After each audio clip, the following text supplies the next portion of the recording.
बहरलेली शेती, भरलेलं कणीस, आलं ना दृश्य डोळ्यासमोर? कधी विचार केलाय आपल्या महाराष्ट्रात पिकवले जाणारे बाजरी, काजू, तृणधान्ये, फळे ही कृषी उत्पादनं कुठे एक्सपोर्ट होतात?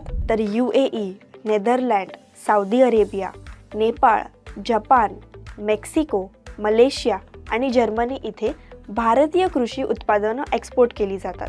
आपला महाराष्ट्र, ज्याची स्थापना 1 मे 1960 साली झाली, भारतातील सर्वात मोठ्या व्यावसायिक आणि औद्योगिक केंद्रांपैकी महाराष्ट्राची गणना होते.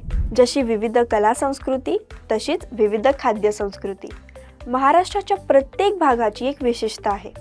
प्रत्येक भागातलं वातावरण आणि त्यानुसार येणारं पीक. महाराष्ट्रातला प्रत्येक जिल्हा त्या पिकाच्या उत्पादनासाठी प्रसिद्ध आहे. जाणून घेऊया महाराष्ट्रात घेतल्या जाणाऱ्या पिकांबद्दल.